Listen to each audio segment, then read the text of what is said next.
So this episode, we got a special guest. Yes. I'm excited to speak with him. We've talked about his book on the show before. So it's exciting to actually be able to talk to the man, the myth, the legend, Mr. Owen Hammer. Owen, welcome to the show. Hello, guys. Thanks for having me back.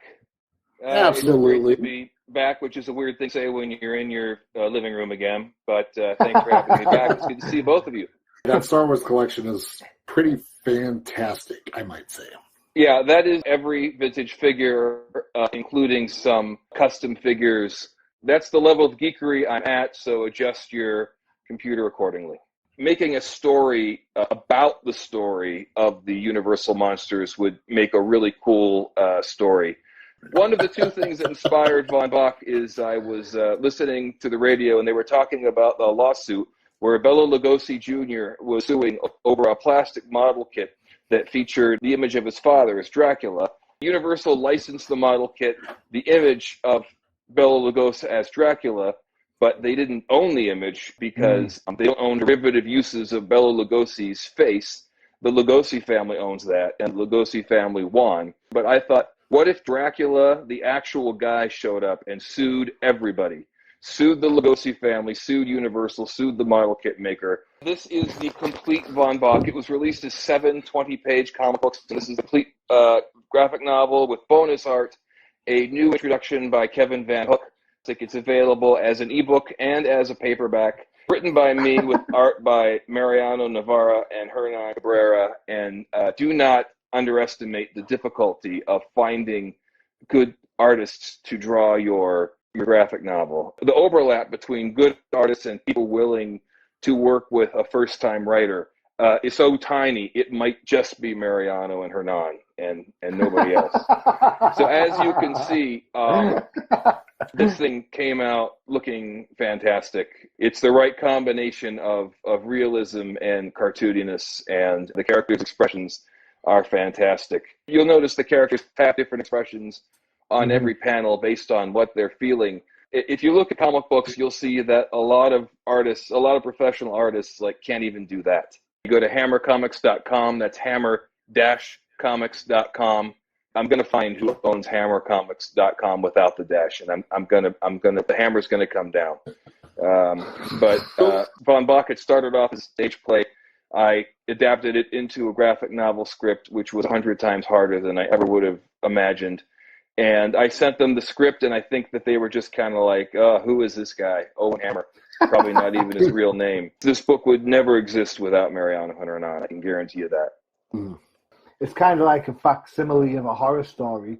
It kind of, you're fooling the reader a little bit. And then, of course, as the whole copyright element kicks in, you realize it's not actually a horror at all. It's kind of, the horror is the circumstance of the situation, I suppose. The main character, Von Bach, dies, comes back to life with the use of his unholy technology, and then comes back a second time in modern Hollywood and finds out that he's a celebrity. Like Frankenstein and Dracula, the book written about him has been adapted into a movie hundreds of times. And that's not an exaggeration. Both Dracula and Frankenstein have been made over 100 times. And he's mortified in every sense of the word.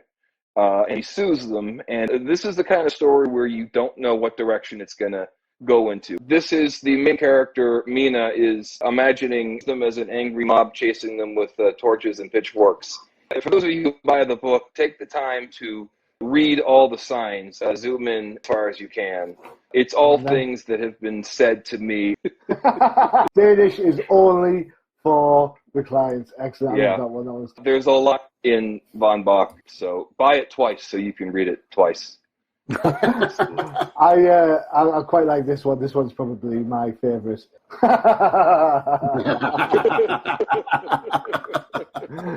I wish the big two comic companies would read that. That's all I'm saying. The one thing that really stood out about the book that I like is the transition between conversations within the story, and then it jumps over to scenes in the movie. When we talk in movie references, and the characters have all these movie references that exist to them but not to us. There's all these in-universe movies, and whenever they reference one, we actually show it to you. These movie segments have actually been shot and you can go to hammercomics.com and see them, or go to the Owen Hammer YouTube page. And the director of photography, I never miss a chance to drop his name, is Aaron Moorhead, who's become a very successful horror movie director, and he's directing the Moon Knight TV series now. I would say that I gave him his start, except then he would publicly deny it and embarrass me properly for lying about him. That was really interesting to see his career take off after Von Bach was complete. And this is the 1970s blaxploitation version, Von Black, which also got into the... So you had mentioned that you had taken the screenplay and transitioned it over to a graphic novel, and you said that I took the stage play and I made it into a screenplay. And I took the screenplay and made it into a graphic novel, a comic script. So I guess I'm curious, for someone who may not understand the difference, like what's the difference between the three? Once I made a screenplay out of the stage play, the biggest change was that characters would leave and go to new locations a lot. The stage play is written so that the characters stay in one location for a long stretch of time. If you think about the fact that these characters are all like having this one conversation in a compressed amount of time, it's quite unrealistic. I got a lot of mileage out of the fact that I could just cut to a new location and have conversations continue from one location to another. In the comic script, I took out a lot of stuff that doesn't really work in comics and added some jokes that work better in comics than they would in a screenplay. I think the facial expressions are much more exaggerated in the comic book than that they would have been in a movie. And that helps me because, the story is just so absurd. I think maybe it works better in many ways as a comic book. The cover issue 4, I'm very proud of. That one's my favorite out of them all. Von Bach is coming out of the grave, and he's talking to the narration. This is a shocking twist. Von Bach returns from the dead, and he's just saying, what twist? Everybody knew I was going to return from the dead. Given the reality of the book, this doesn't really make any sense, but I liked it, and I thought it was funny. And Mariano and Hernan have this on their portfolio without the dialogue, because without the goofy jokes, it's actually a very serious picture. I like but the picture. In comic books, they'll put something on the cover that never happens in the book. They'll do that all the time. DC, a few years back, they had a month of comics, and the gag on the cover was every issue, they've got to say that Batman dies. All right, so it's like, hey kids, this issue, Batman really died. And somewhere along the line in the book, something like that would kind of happen, but it's obviously not really. It's like, what's going on? So I get it. There's the suggested cover as opposed to the factual cover, isn't it? What other projects do you have coming up? I'm writing another graphic novel. It's called Rogues Gallery, and it's a superhero book, so I think there might be a market for that. It's about a group of supervillains who realize that their plan to take over the world can't succeed because of climate change. So they set out to stop climate change.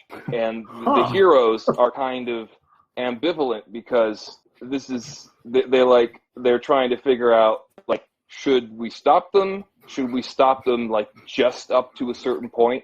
And it basically takes, like, ideas of just heroism and villainy and right and wrong, and takes these tropes from the comic books and uses them to look at just how absolutely sinister the people who run the planet are right now. And don't worry, I'm not some crazy Illuminati guy. I don't think there's a secret cabal controlling. Oh no, everybody knows who they are. I think there's a publicly known cabal ruling the planet. But I realize that the fact that there's like a handful of billionaires who run everything, this basically is the supervillain plan actually having been successfully executed. Well, if Von Bach's anything to go by, it's going to be a rip-roaring read. I like the idea that kind of taken the idea of what makes a hero, what makes a villain. Is it okay to do a good thing for bad reasons, or Oh, yes. Yeah, that whole kind of model. I like how that's kind of turned on its head. So yeah, because basically the heroes and the villains break up into smaller groups of like tearing down the whole system and upholding the establishment, and it becomes I'm now I want to shut up the interview and go write it, but all right. So you got Von Bach, you've got Rogues Gallery. Anything else? Anything else on the horizon? If you live in Los Angeles, I have a new play. No speculation on whether it will be adapted into a graphic novel. It's called The Ground Floor.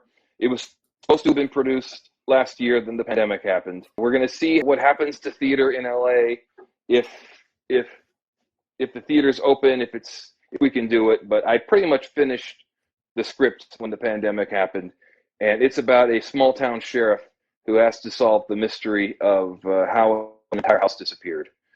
And as he investigates it, the mystery gets deeper and deeper and stranger. And we kind of meet all the strange residents of this town as each one of them is either like investigated as a suspect, or we see them take on the investigation themselves. And yes, it is a metaphor for something. It's not just weirdness for the sake of weirdness. Damn, that's the best kind of weird. Well, Owen, definitely appreciate you coming onto the show. This has been an absolute blast. For everyone watching, make sure to head over to hammer-comics.com until he puts the hammer down on whoever owns hammercomics.com. Go pick up your copy of Von Bach. Totally worth it. It is a fantastic book, worth getting. Go check it out. Owen, thanks so much for joining us. Thank you. I'm applauding for you, not for myself. Thank you guys for having me. We appreciate that. Thank you, and I hope I can be back, and someday I'll have you on my show. Awesome. Well, we will catch you guys on the next one, and enjoy your week. On the flip side. Bye, everybody.